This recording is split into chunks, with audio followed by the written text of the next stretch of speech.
काँग्रेसच्या सरकारच्या काळामध्ये बीफ एक्सपोर्टमध्ये भारताचा नंबर 9वा होता. मोदी सरकारच्या काळामध्ये तो बीफ एक्सपोर्टचा नंबर आपला 2 नंबरवरती आलाय. म्हणजे सर्वाधिक गायी आणि सगळ्या गोष्टी मारल्या जात आहेत हे तर सत्य आहे. हा सरकारी आकडा आहे, माझा आकडा नाही आहे. आणि या कंपन्यांकडून भारतीय जनता पक्षाला मोठ्या देणग्या एक मिळाल्या. मिनिट, आता त्याच्यावरती नरेंद्र मोदींची एक क्लिप मी जाहीर दाखवली पण होती. त्याच्यामध्ये ते म्हणाले होते की ये तो मेरे दोस्त है. बीफ एक्सपोर्ट करणारे हे आमचे मित्र आहेत बोलले होते. म्हणजे प्रश्न असा आहे, हे बघा, सोयीच्या हिंदुत्वाला काय अर्थ नाही ना. आणि तुम्ही कितीही काहीही म्हणा, या हिंदुस्थानामध्ये हिंदुत्व आणि हिंदुत्वावरती निवडणूक लढवून जिंकता येतं हे दाखवणारे फक्त माननीय बाळासाहेब ठाकरे होते, जे पहिले होते. आणि त्याच्यानंतर ह्या सगळ्या गोष्टी सुरू झाल्या. हे ज्यावेळेला दाखवलं त्यावेळेला भारतीय जनता पक्ष गांधीवादी समाजवादात होता. 2 खासदार होते बरं का, गांधीवादी समाजवाद चालू होता तेव्हा. नाही, त्यांनी तर अनेकदा पळ काढला हिंदुत्वापासून. बाबरी असेल, अन्य विषय असतील, त्यांनी नाही, कुठे पण भूमिका परत घेतली? मला असं वाटतं की आपण आता महापालिकेच्या निवडणुकीच्या निमित्ताने त्या विषयात जाण्यापेक्षा आत्ता महापालिकेच्या क्षेत्रात राहणारे सर्व धर्मीय हे भाजपच्या या भ्रष्टाचाराला आणि त्यांच्या सगळ्या प्रदूषणाला कंटाळलेले आहेत. मग हिंदूंनाही तेवढाच त्रास होतोय, हिंदूंनाही खड्डे लागत आहेत, मुसलमानांनाही खड्ड्यात जावं लागतंय. त्याच्यामुळे ह्याच्यात धर्म कशाला आणता? नाही, धर्म भारतीय जनता पक्ष आणू इच्छितो हे मी म्हणतो. त्यांना काय म्हणून प्रचाराला काय सगळ्यांनी लागतं? मिळून आता भाजपला खड्ड्यात घातलं पाहिजे. मग याच्यामध्ये हिंदू पण आले, मुस्लिम पण येऊ देत, ख्रिश्चन पण येऊ देत. जो महाराष्ट्रप्रेमी आहे, ज्याला आपल्याबद्दल आपल्या कुटुंबियांची चिंता आहे, त्यांनी भाजपला नाकारलं पाहिजे. तुम्ही महाराष्ट्र धर्माविषयी बोलताय. हा एक महाराष्ट्र धर्म आहे.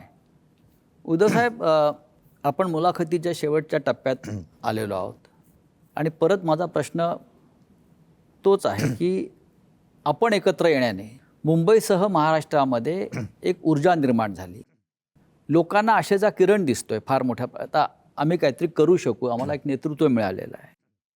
एकत्र राहण्यासाठी एकत्र आलोय असं जे आपण म्हणताय तेही लोकांना आवडलं की हे आता एकत्र आहेत सगळे. आम्ही एकत्र राहून महाराष्ट्राची सत्ता घेणार का?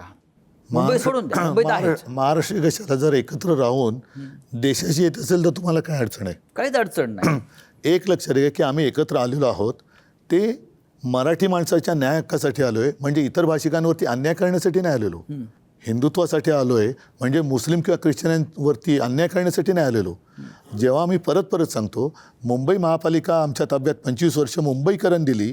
त्या मुंबईकरांमध्ये मराठी तर आहेतच, पण मुस्लिम पण आहेत, ख्रिश्चन पण आहेत, काही प्रमाणात गुजराती पण आहेत, उत्तर भारतीय आहेत. आणि या सगळ्यांना आम्ही सारख्या सुविधा दिलेल्या आहेत.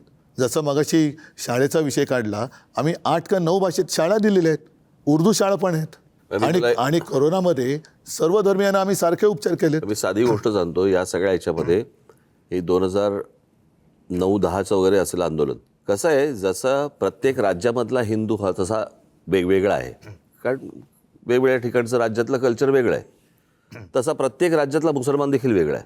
आता महाराष्ट्रामधला राहणारा जो मुसलमान आहे, वर्षानुवर्ष अनेक पिढ्या राहणारा, तो मराठी मुसलमान आहे, मराठी भाषिक आहे, मराठी भाषिक आणि मराठी मुसलमान आहे तो.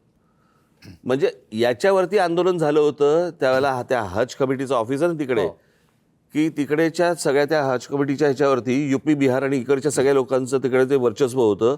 आणि महाराष्ट्रातल्या मराठी मुसलमानांना हजला जाऊ देत नव्हते. त्यावेळेला केलेलं आंदोलन आहे माझ्या पक्षाने. महाराष्ट्रामधले मुसलमान जे आहेत, असंख्य मुसलमान आहेत. अरे माझा हा आहे ना, आमचा मामा ना, सलीम मामा आहेच की, मराठी मुसलमान आहे. काल एका नगर उमेदवाराच्या ऑफिसमध्ये मी गेलो होतो.